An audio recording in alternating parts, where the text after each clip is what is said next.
saya Rivaldo Sansotirman Cardoso. Saya mewakili Sekolah Etrili Timor Leste untuk membawakan sebuah pidato yang berjudul Toleransi Bernegara.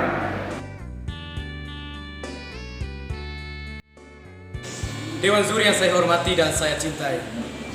Pertama-tama kita harus tahu apa itu toleransi. Toleransi ialah sifat atau sikap toleran dari dua kelompok yang berbeda kebudayaan dan saling berkesinambungan penuh.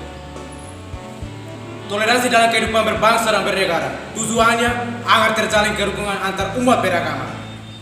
Dengan menjaga sikap toleransi, kita dapat mewujudkan persatuan dan kesatuan sehingga kita dapat terhindar dari konflik-konflik yang dapat memecah belah bangsa dan negara.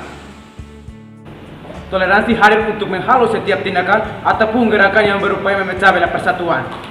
Sikap-sikap toleran akan menunjukkan rasa hormat kepada orang lain atau kelompok yang berbeda pendapat, agama, budaya, suku, dan ras. Oleh karena itu, toleransi harus menjadi sikap yang diamalkan oleh setiap warga negara. Untuk menghadirkan sebuah perdamaian dalam keberagaman, semua orang harus mampu menerapkan sikap toleransi dengan sesama. Hal ini karena perbedaan adalah sebuah keniscayaan yang semestinya dapat diterima dan ditanggapi secara bijak oleh semua orang.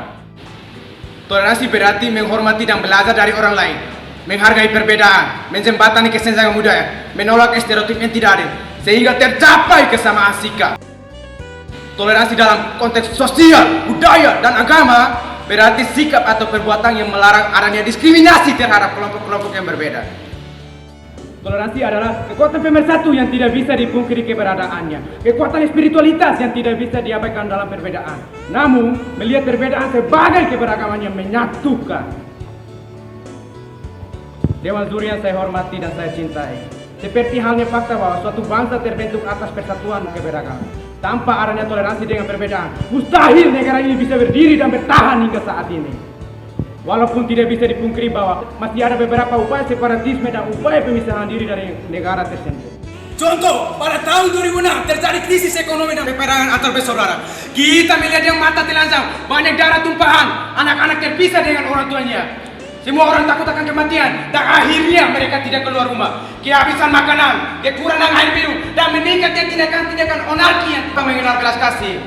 Lantas, apakah hal itu akan terulang kembali? Tentunya tidak, sebab hal itu sungguh mengejangkan.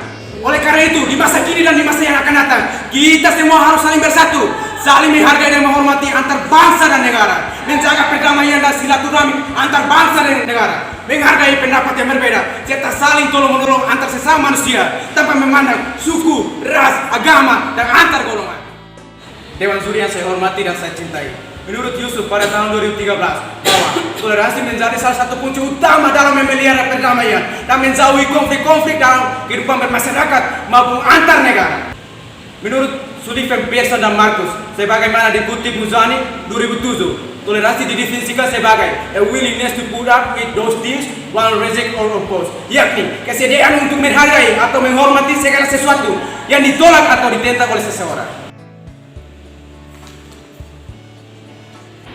Menurut hukum Islam, lakun dinukun wali adil, bahwa toleransi kehidupan berdampingan antar sesama, rukun gotong royong, saling membantu urusan dunia dalam kebaikan. Dewan Juri yang saya hormati dan saya cintai, saya berdiri di sini mewakili jutaan penerus bangsa dengan lantang menyuarakan untuk menjunjung tinggi nilai toleransi agar tidak kembali pada sejarah yang kejam dan tidak mengenal akan hak asasi manusia. Sehingga kami sebagai masa depan bangsa dan negara terus berkarya untuk memajukan negara tercinta tanpa ada tekanan dari oknum yang menciptakan konflik-konflik untuk memecah dan merusak suatu bangsa dan negara. Dewan Juri yang saya hormati dan saya cintai, untuk mengakhiri pidato saya, izinkan saya untuk mengutip apa yang pernah dikatakan oleh Karl Popper. Toleransi yang tidak terbatas akan mengarahkan pada hilangnya toleransi. Toleransi memang sesuatu yang kita butuhkan dalam hidup kita, tetapi kita harus menggunakan secara bijak. Jika tidak, itu dapat merusak esensi dari toleransi itu sendiri dan dapat membawakan hasil yang buruk pada suatu bangsa dan negara. Kontinensi Abadi Nasional, kontinensi tegak. Kepada Sang Merah Putih hormat, gerak, tegak, gerak.